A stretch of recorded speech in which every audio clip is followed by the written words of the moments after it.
Hello, everyone, and welcome to this ICS Implementation Assessment Stakeholder event. We are very glad that all of you are attending this event today. And before starting and giving the floor to Paolo Cadoni to do a short presentation, I would like to start with some housekeeping rules. So first of all, to improve audio quality, I would encourage you all to close all applications which are not necessary for this call. Also, attendees will see a symbol of a red microphone beside their name to indicate they are muted, and when they are not muted, that symbol will not be displayed. So currently, you should all be muted.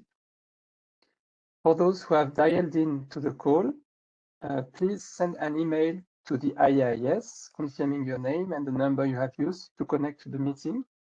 Otherwise, you might be kicked out of the call. Note that the presentation slides will be made available on the public website after the webinar. And also something important is that the call is currently being recorded and that the recording will also be made available after the webinar.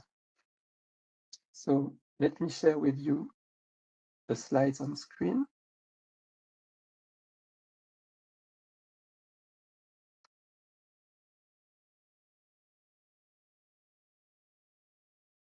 And now I will give the floor to Paolo Cadoni for the presentation. Thank you very much, Lazar, and good morning, good afternoon, and good evening, everybody. And for those who don't know me, I'm Paolo Cadoni. I'm the chair of the Capital Solvency and Working Group, and I'm also the vice chair of the IIS Policy Development Committee. And I have the pleasure here to welcome you to this seminar on the ICS implementation assessment. If you go to the next slide, please. What we would like to do today with you is to present the high-level principles for the development of the insurance capital standard implementation assessment methodology, and also clarify the proposed approach by addressing the question. This will happen at the end after we finish this presentation, but also to gather perspective to inform the development of the ICS implementation assessment methodology. Next slide, please. Next slide, please. So, in terms of background, just to give you a bit of the, just going back in time, in December 2024, the IIS adopted the ICS for the first time. So this was adopted at the AGM in last year. And this marks a significant milestone, both for the IIS, but also for the global insurance sector, which concludes over a decade of policy development and monitoring. And the ICS aims to provide a consistent and transparency framework for the supervision and assessment of capital adequacy of international active insurance groups. Also, in addition to that, we wanted to provide a bit of the background about other activity which are ICS related, which are ongoing. First of all, you can expect on the last quarter of this year, a consultation paper on supervisory reporting and public disclosure for the ICS. And next year, at the end of next year, an application paper on the availability of capitals. These are for public consultation and planned for 2026. Next slide, please. And just to give you a bit of background about what the ICS implementation assessment methodology, I mean, you've seen that we recently published and agreed the high-level principle for the ICS implementation assessment, and this represents the first step towards an effective implementation of the ICS. These principles will be used as foundational guidance to develop the full ICS implementation assessment methodology. What are these high-level principles all about? If we go into the next slide, we devised 6 high-level principles. The first high-level principle try to cover the scope of the implementation assessment methodology, what the ICS assessment methodology will build upon, which is the level 1 and the level 2 text of the ICS. And what is quite important to say is also that these high-level principles supplement but do not replace the IIS assessment methodology, which has been set out for the ICPs and CONFRAME. Eye-level principle 2, try to define the components that will be assessed, and no creativity here. But when looking at the level 1 and level 2 material for the ICS, you will see that we're talking about valuation of assets and liabilities, calculation of capital requirements, determination of qualifying capital resources, but also the general principle and perimeter of the ICS calculation. And for each of these components, these 4 components, the assessment results will follow the similar general IIS assessment ratings, which is fully observed, partly observed, largely observed, and so on. And an overall assessment of the ICS is derived from this component as set out in the eye-level principle 5. Next slide, please. Eye-level principle 3 try to try to address what we call deviations and also potential offsets within components. And in order to allow that, we try to with the eye-level principle, we starting to set out what we consider a deviation and how offsets will be dealt with, setting some eye-level principle for this offset, but more work will come with the development of the IIS ICS implementation assessment methodology. In a nutshell, for each one of these components, for example, valuation, capital resources, capital requirements, and so on, the assessment will determine what are the deviations, and this deviation will be determined whether the deviation leads to a material different outcome, the deviation is less prudent, or the deviation impairs the objective or common language, and so on. What we set out in the eye-level principle is that for these offsets need to be quantified, and they need to, in order to be recognized, they need to lead to an equivalent or higher policy order protection for any business model and risk profile relevant for the assessment or for the assessed jurisdiction, and so on, and in different economic conditions. We also, in this principle, set out that actually we will leverage for the assessment on past data provided by firms during the monitoring period and also the development of the ICS, and we only go back to firms if we need something which has not been only in the case we don't have the information we need. So we'll try to minimize in doing the assessment the burden on firms. Next slide, please. Eye-level principle 4 goes a bit more on the scope of the assessment, and it tried to make a very important principle, for example, that the assessment is limited to part of the ICS which are relevant to the jurisdiction. For example, think about the jurisdiction which has a single IIG, which is a live IIG. What is HLP try to constrain the assessment for the life insurance, which is the relevant part for that particular jurisdiction. When we go into the eye-level principle 5, this is about the overall assessment and also the potential alignment for offsets, in this case, not within components, but between components. So we're talking here about not offset within capital requirements, within capital resources, within valuation. We are talking about potential offsets between capital requirements and another element like valuation and so on. And we try to constrain these offsets only if they come out, they originate from the common risk driver.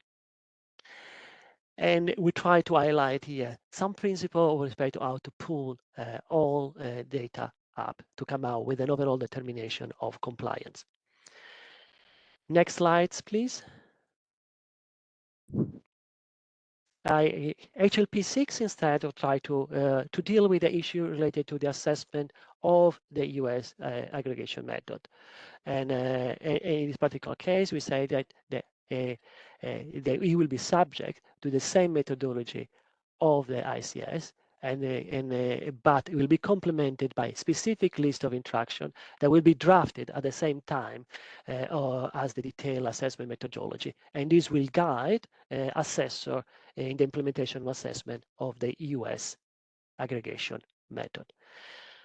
Moving to the final slide, this is about the timeline for the implementation assessment.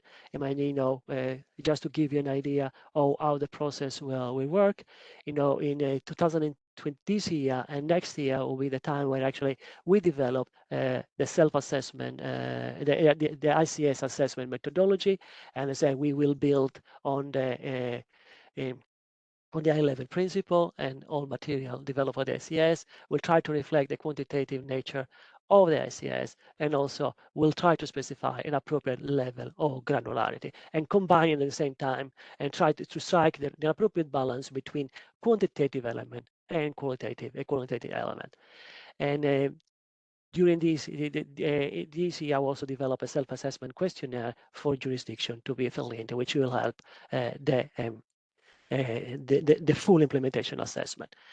In 2026 is when the self-assessment of IIS member will begin. So in 2025, by the end of 2025, we'll develop the self-assessment questionnaire. But 2026 is the year where jurisdiction will be called to fill in the questionnaire and self-assess compared to the ICS requirements. And starting from 2027, we then building on the outcomes of the self-assessment questionnaire, we also start assessing and doing the full assessment of jurisdiction. This is not dissimilar to what has been done, for example, in the past for the holistic framework, which follow a similar path. And overall, I mean, this timeline try to acknowledge that it will take time to implement the ICS, and in some cases they will require some legislative changes in jurisdiction. So we try to keep it flexible and as much as we can. And this concludes my presentation, and I'll now open the floor for questions. Thank you.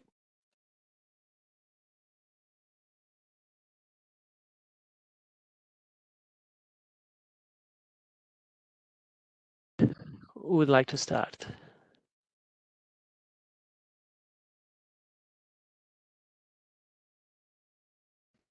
I think we got Flynn, which has 2 questions. I can't see the question in the chat.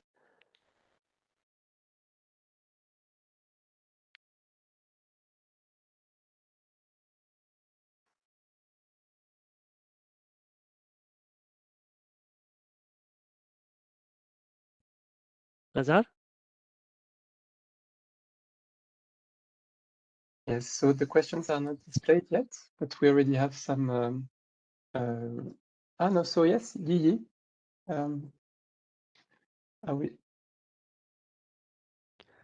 We will try to unmute you, Yi, so you can ask your 2 questions.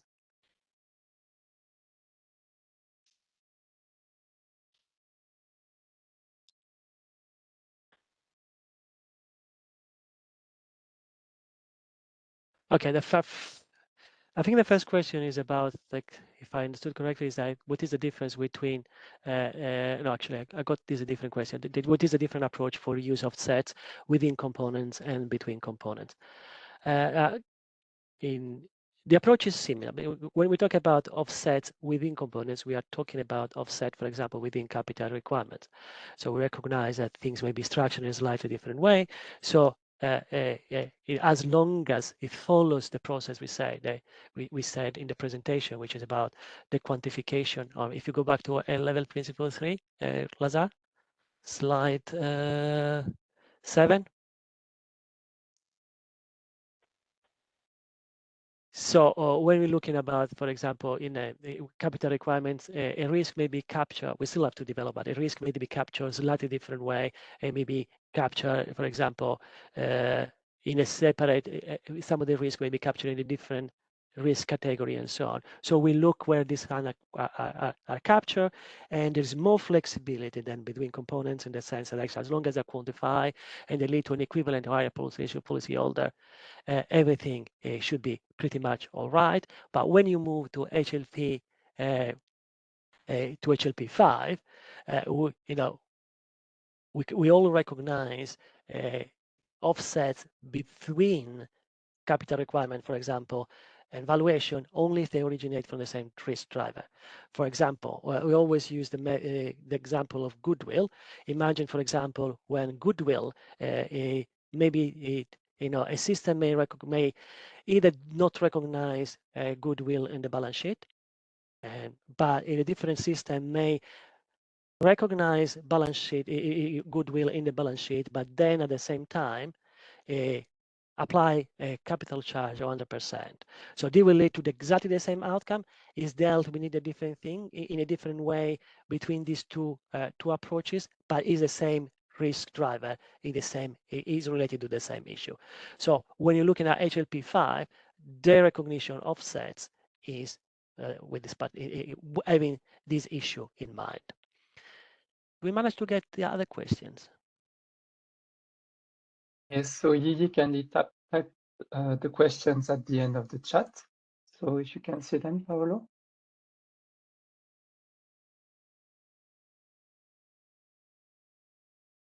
Is the assessment methodology in effect a line-by-line assessment against the line of trend? No. The mere fact that we are allowing for offsets, both at the level of the component and between components, should provide already an indication that fact that it is not a line-by-line methodology, assessment methodology. And we stated pretty clearly since the beginning, I think it was in June, not this year, but the previous year, when we said the ICS implementation assessment, we follow two steps, one with the self-assessment questionnaire, followed by an in-depth assessment, and this will not be a line-by-line assessment. Having said that, you have to recognize that you have to acknowledge that if we allow for offsets, we want to understand where these offsets come from. So effectively, we need to have the supporting material which enable us for the quantification and for the assessment of where these offsets come from in order to be assured that they lead to an equivalent policyholder outcome. And I think the second question.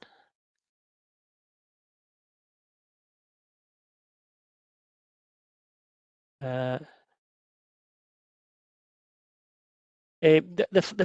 first question is about availability of capital. So I think this was an issue to which was when this is broader than the ICS in general, but this is about dealing with an application paper is actually provide examples. The application paper, and as I said at the beginning, if you go back to slide, I think one of the first slides, slide 4, Lazar.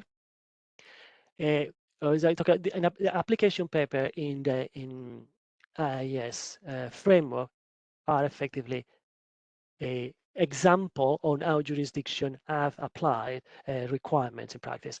So when you look at the availability of capital, this application paper will deal with example on how availability of capital at group level have been dealt by jurisdiction. It's pretty early to deal with the ICS, so it will provide examples on how the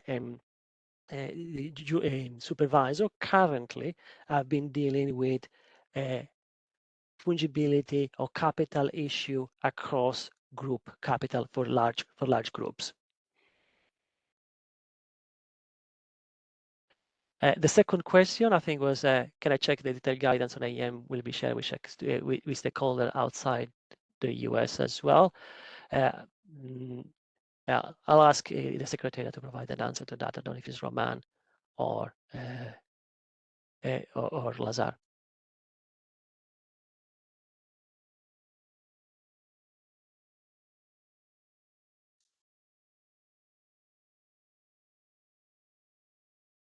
Roman?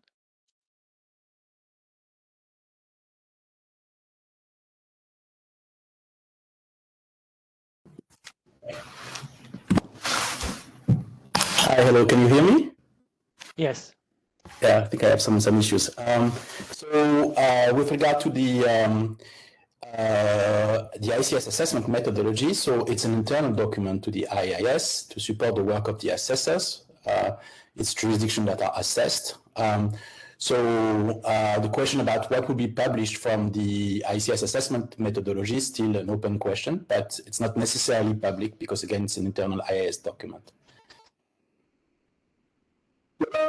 What we certainly encourage you is that as part of, no, I think that's what I wanted to say. Yeah.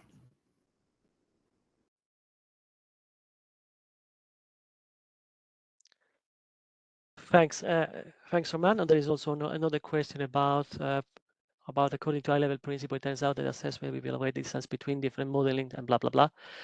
So I think the question, just to clarify, I mean, what the process we are undertaking with the designing of the ICS implementation assessment methodology and the ICS implementation assessment is not an equivalent assessment. That's a step. Is an implementation assessment. Why I need to say that? Because I mean, you can theoretically think about a model where effectively a jurisdiction and as not a risk-based type of system, which is, let's say, for the sake of argument, as is overly prudent, and let's say prescribe 10,000 times the more requirement than the ICS, so it's more prudent, but is just a single number. Is not like the ICS, which is based on valuation, based on capital requirements, based capital resources, and is risk sensitive, risk based, and so on. In that particular case, the system may be more prudent, but not necessarily, but that doesn't meet the spirit and the principle of the ICS. So that's the first distinction. The second part of your question is also about any assessment we carry out is done at point in time. So of course, in this particular, so what I mean by that, we assess what requirements are currently in place in a jurisdiction compared to the ICS. If, of course, a jurisdiction later on, and is a point in time assessment, if, of course, either the ICS or the jurisdictional requirement change over time, then, of course, these will be picked up later on at the following assessment. If you think about FSAP, for example, FSAP is the following regular type of cycle of assessment. They're not, so they pick up the changes which intervene, for example, between one point in time and another one. And there's different frequency. I'm not saying that we have to follow the FSAP type of process, but just to give an idea how other assessor or assessment type of exercise picks up other stuff.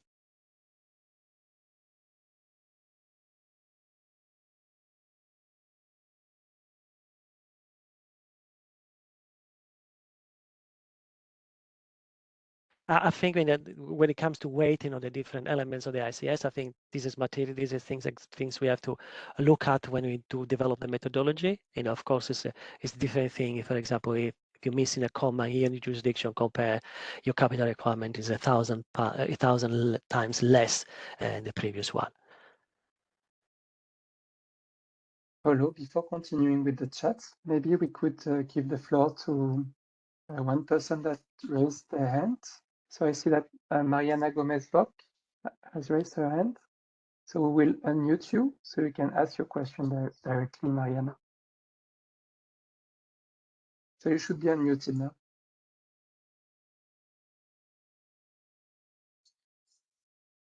Mariana, we cannot hear you.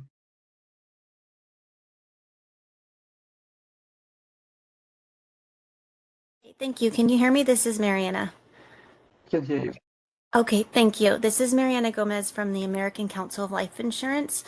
And we were just wondering, so with respect to the aggregation method, how HLPs 1 through 5 will be applied to the assessment methodology in light of HLP 6, because HLP 6 seems to make clear that the assessment of the implementation of the ICS in the form of the final AM, it's subject to the same methodology as the ICS, but the AM will have its own specific list of instructions. Yet HLPs 1 through 5 do seem very ICS specific. So we were curious how these HLPs will flow into the methodology and into the AM specific instructions. So really, I think the question boils down to how does the IAS view HLPs 1 through 5 as also applying? I mean, do they view the HLPs 1 through 5 as also applying to the AM? Or when would the divergence, if ever, occur with respect to the AM?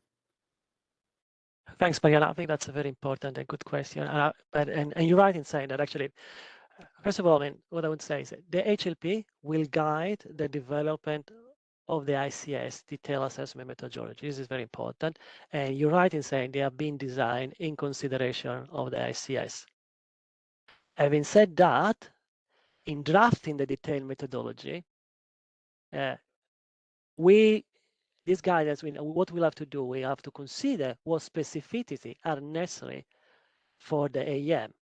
So it's not that HLP will apply to the AEM, but what we're going to do is we'll apply the HLP for the methodology, then we'll come out with specificities in the methodology, reflect the specificity for the AEM. So it's like basically like a two-step process.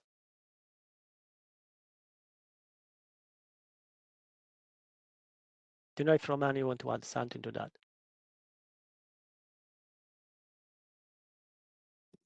That's what I wanted to say. I mean, it's very important to remind everyone. So the high-level principles are there just to help with the drafting of the detailed methodology. What the assessor are going to use is the detailed methodology.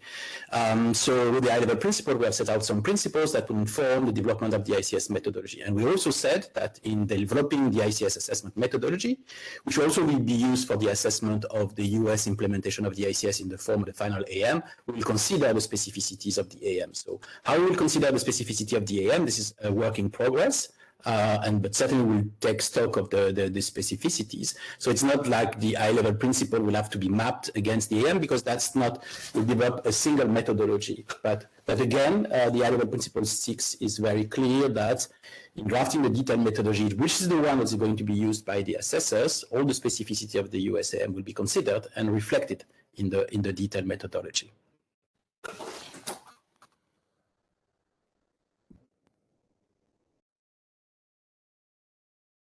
Thanks, Roman. I think now that you are here, I probably can provide also an answer to the question about the detail, whether the detail of the assessment will be made public by jurisdiction, and whether supervisor self-assessment, whether supervisor including supervisory self-assessment questionnaire and so on.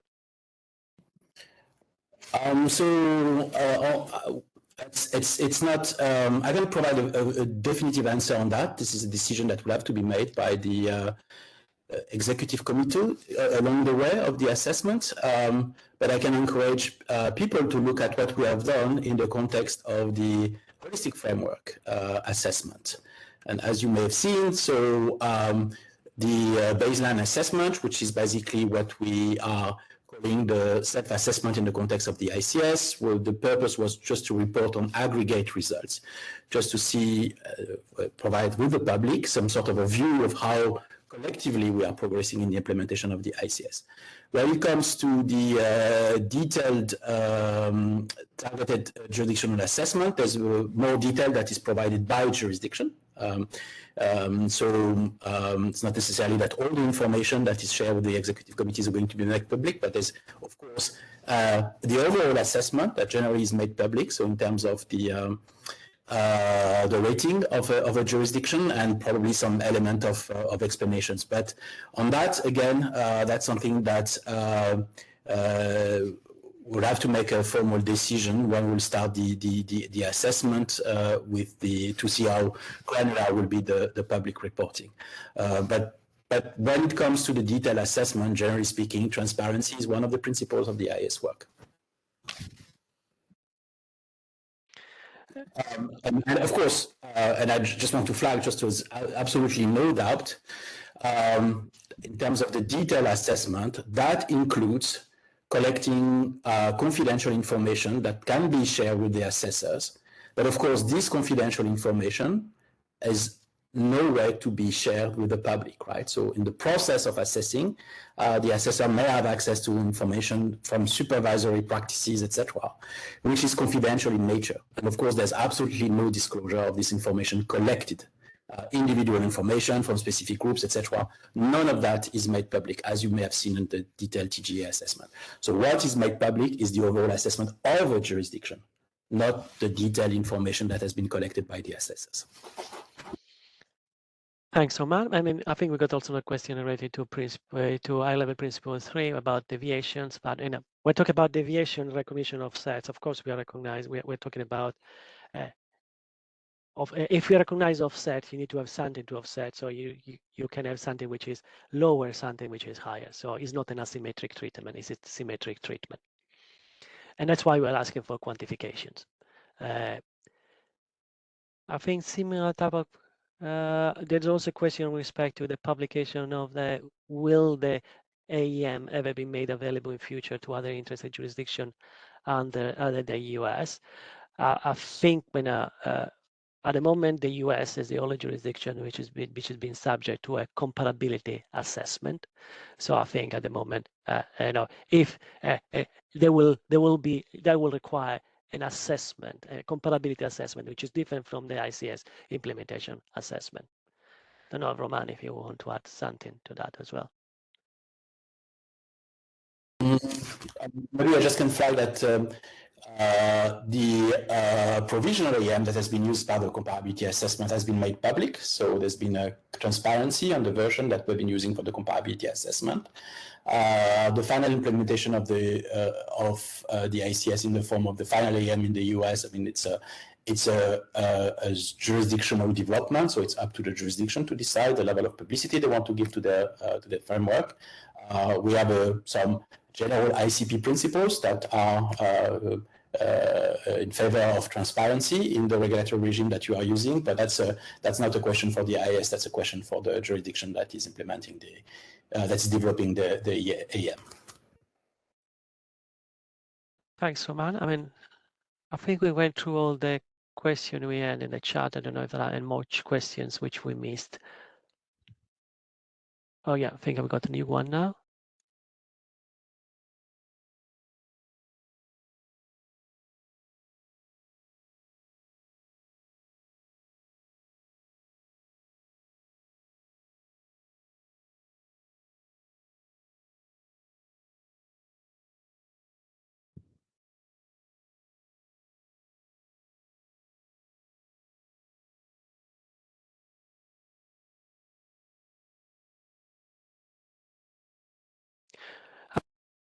To a certain extent, this is not dissimilar to what you said. I think just to remind you that actually we're starting from a textual comparison I set out there, but we're allowing for deviations, we're allowing for offsets, both at the level of components and between components there.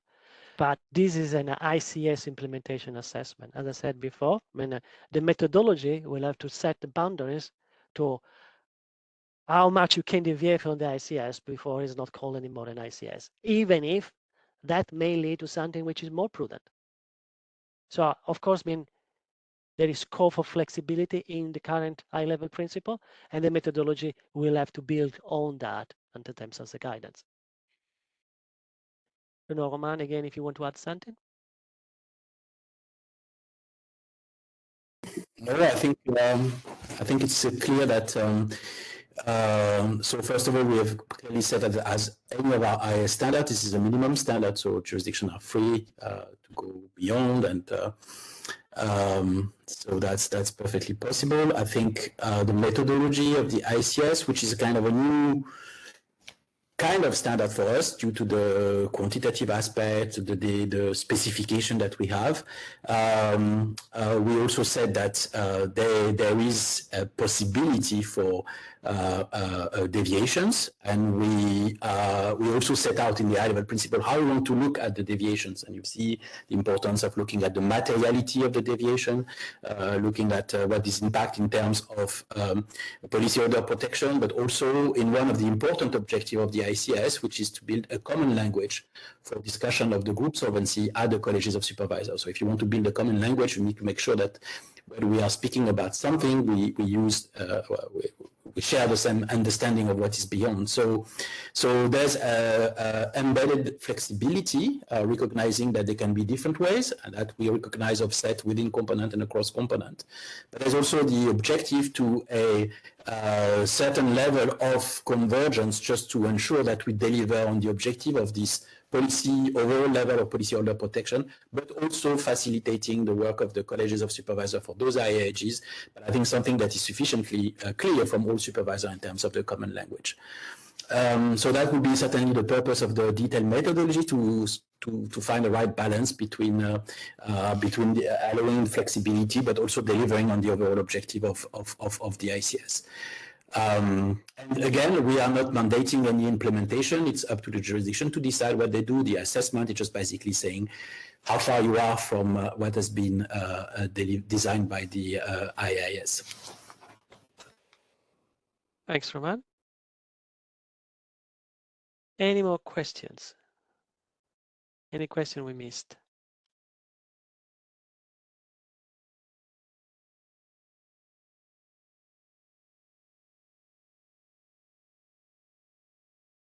So, Paolo, you didn't miss any question, and there are no more raised hands. So I'll ask again if there are any more questions.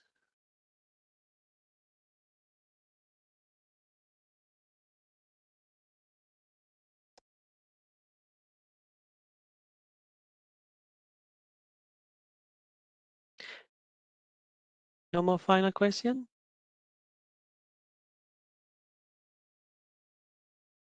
You, Francis.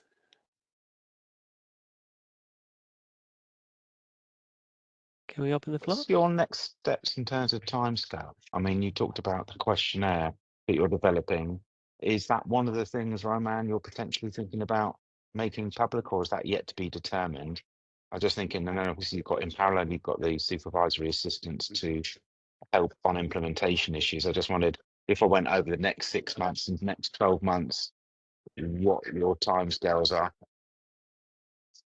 Okay, when you look at the timeline, so I think the approach will involve actually by the end of this year, we'll have to develop the self-assessment questionnaire. The jurisdiction will have to jurisdiction, not firms, will have to fill in, and this effectively will start jurisdiction will have to assess where they are compared to the ICS requirement. As we're still developing the questionnaire, so I cannot give you more detail about what the questionnaire will look like. But effectively, what we will have, what the jurisdiction will have to say where I am compared to the ICS, what are my gaps when I plan to, if any, to fill in this gap.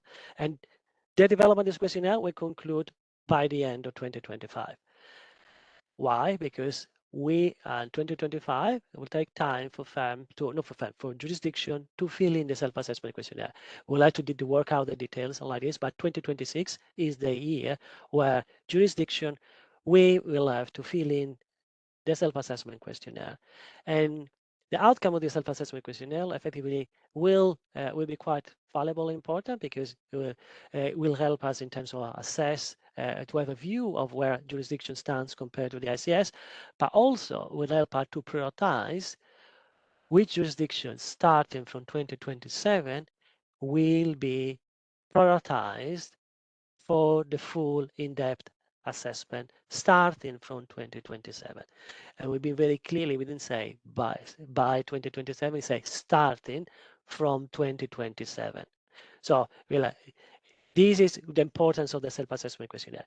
In parallel to the self-assessment questionnaire, we started now, and we will hope to complete by 2026 the full implementation assessment methodology, which builds on the 6 high-level principle which we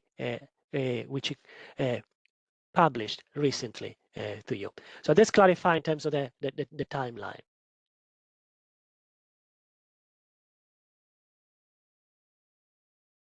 Okay.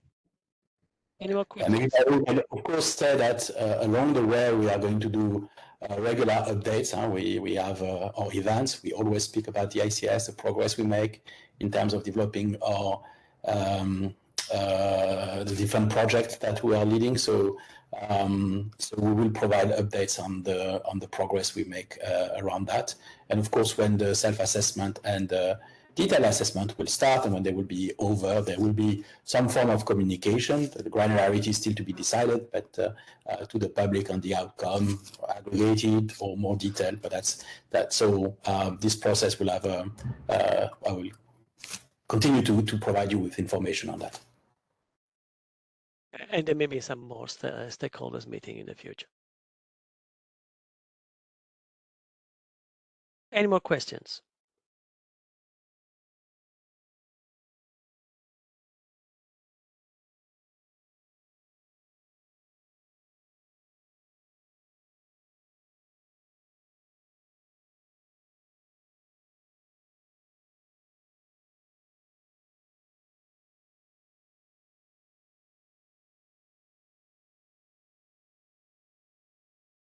We have a question in the chat now, Paolo.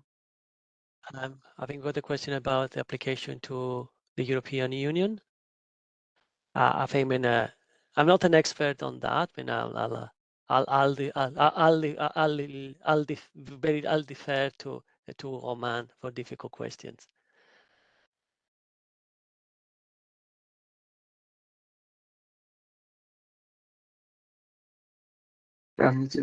You're on mute, Roman. I think when at first time the question will be different in terms of when you're looking at the legislation. I mean, any kind of implementation assessment will look at two different aspects. One will be the assessment of law. I mean, I think it's pretty safe to say that actually Solvency II, for example, will apply the same way. The legislation, especially because it's a maximum harmonizing directive, will apply the same way across all the European Union. The question will become more about when you get to the second part of the assessment, which is about assessment of supervisory practice, where effectively involves the inputs from all jurisdictions which have IAIGs. But Roman, you can complement that. No, that's correct. And as you may have seen, that's what we have done for the TGA, for instance. And that's because of the assessment is not a purely legislative assessment. It's also around how supervisors are doing the supervisory practices. And so we've been looking France, Germany, etc. So that's the current status of the, which in a sense is also similar to other assessors if you look at what the IMF is doing. Thanks. We got more hands, more questions? Yes, we have a question from Conrad on the chat.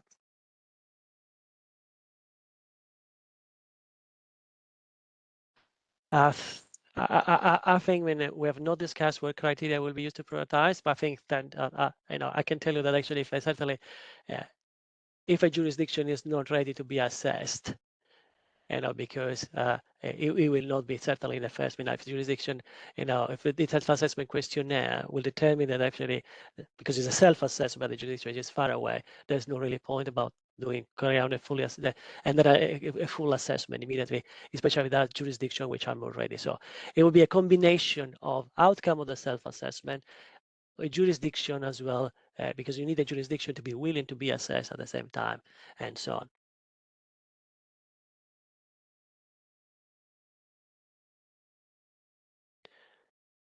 And there's a question about the outcomes of the self-assessment, whether it will be published. Roman? So again, I think we touched on that. So there is certainly going to be an aggregate report on the progress in terms of implementing the ICS. So the aggregate report will present a view across jurisdiction. Whether there will be a detailed reporting by jurisdiction is still very much open. That's not necessarily the purpose of the self-assessment. The self-assessment is supposed to help the jurisdiction to see where they are, identify gaps, and prepare for finalizing the implementation of the ICS. So that's really to serve them, and also to provide information to the IAS in terms of designing the detailed targeted assessment, as Paolo was mentioning. But depending on the outcome of the self-assessment, the granularity of the publication is still to be decided.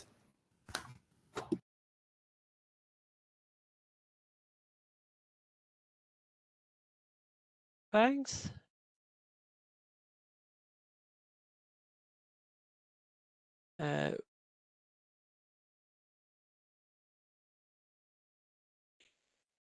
I think there's a question with respect to the self-assessment, whether deviation will self-assessment help indicate what deviation from the ICS has been more or less important somewhere. I think that self-assessment, when you come to full assessment, certainly clear that actually, we will ask even in the self-assessment to the what deviations are, where possible to quantify that, but for certain things will be probably defer more to the assessment, but we certainly, if there are differences in the requirements, the self-assessment will try to bring them out, but we still have to work out how the questionnaire will go and with the level of granularity as well of the self-assessment questionnaire. In terms of the time, yeah, maybe we can say that in terms of the deviations, I think the high-level principles also set out what would be our approach in considering what is an important deviation compared to what is maybe less important deviation. We set out some criteria in terms of the materiality, in terms of the policy level of policyholder protection, in terms of contributing to the overall objective of a common language. So that's really what we are going to look at. In the notion of what is important deviation is a bit not an easy one. So there's an element of quantification. There's an element also in terms of helping to deliver something that is sufficiently consistent to deliver on the objective of a common language. So more will be coming from the detailed assessment methodology, but in terms of how we are going to collect information about deviation, this is really the kind of 3 dimensions we'll probably be looking at and ask jurisdiction to explain. Thanks, Roman. I mean, there's a question about whether jurisdiction will have 2026 to complete a self-assessment questionnaire. I think we still determine how much time jurisdiction, and we've been debating last week, how much time jurisdiction will have to complete the questionnaire. We've been guided on this one by past experience of other self-assessment questionnaire exercise carried out by the ICS. What is quite important is that 2026 is devoted to self-assessment questionnaire, but what I mean by that is also there is a process which goes into the self-assessment questionnaire, which is not only the timing for jurisdiction to fill in, but also the timing for feedback loop, for other internal governance process and a potential peer review of the self-assessment questionnaire and potential challenges, a request for clarification here that needs to be factored in the timeline for the self-assessment questionnaire.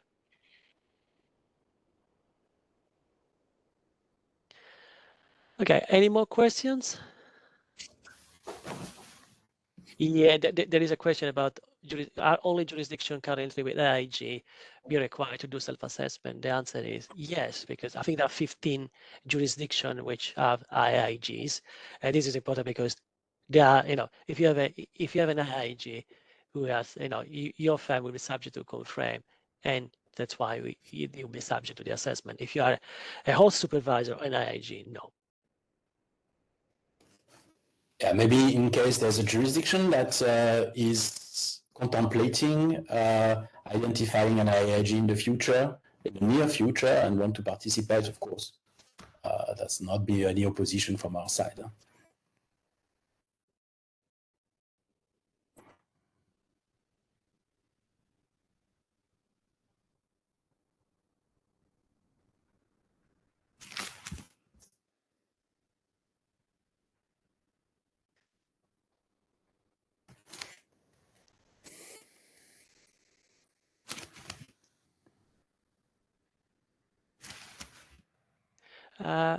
Not sure I understand the question about look-through. Whether, I mean, look-through is certainly one of the things will be is part of, I think, of the section 1.2 of the ICS, if I remember correctly, and it will be part of the components which will be assessed. So it will be the perimeter and other. If you go back to Lazar, to the first slide, I think. Yeah, that's right. That's the slide. So if the general principle and perimeter of the ICS, section 1 and 2, I think, includes the assessment or look through. So effectively, that will be part. One of the issues will be part of the assessment.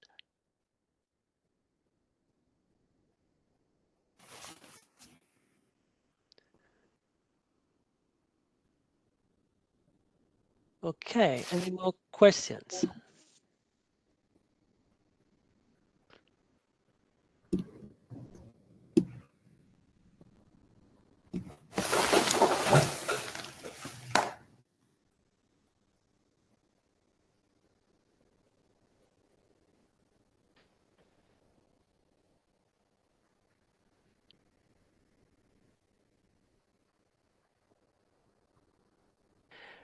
How will IIS engage regulators without AIG to help further promote adoption of the ICS?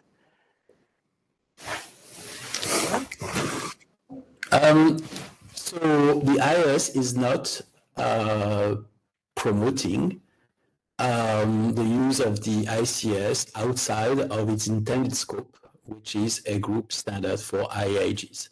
So we clearly have the ICPs that apply to any insurer, whatever the size, complexity, and market. And then we have this additional layer, the IAG, which is a group requirement for the group that have been meeting the criteria in terms of size and international activity and been identified by their group-wide supervisor as IAG. So we expect our members to implement our standards for their intended scope. This being said, of course, there's an important part of the use of the ICS is that it will be used within colleges. So it's not only the group-wide supervisor, but also the members of the colleges that will discuss the group solvency. So it's very important that also jurisdiction that will be part of the college as a host supervisor are knowledgeable about the ICS, and we are developing some training material, and of course, we provide a platform for this supervisor to learn about the ICS. So that's very important. Also, we have seen a growing interest from jurisdiction to develop risk-based capital standards and having a little bit more flavor about that than what we have in the ICPs. And we have this RBSIF, this forum that has been discussing that, and that has provided guidance to some jurisdiction for a learning from the ICS experience in developing a regulatory framework that will apply not to an ICS, not to an IAG, but to their domestic insurers or groups. So of course, there's always a great interest from our jurisdiction to see, is there something that I can learn from the ICS experience? And we are also sharing that.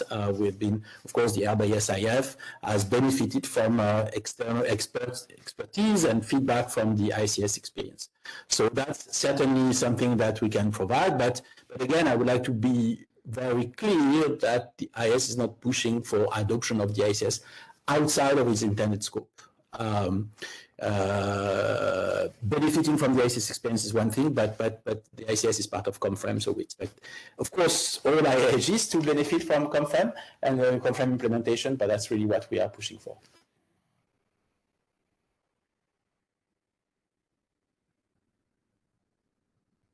Thank you very much, Roman, for the exhaustive explanation. Anything was probably time for a last question?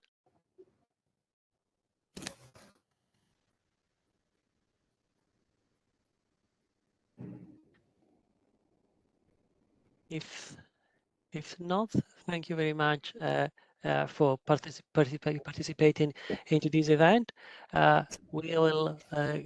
We'll let you know about progress in the future. We'll keep you posted about further development. Thank you again for participating. Look forward to meeting you in the near future. Thank you. Bye bye.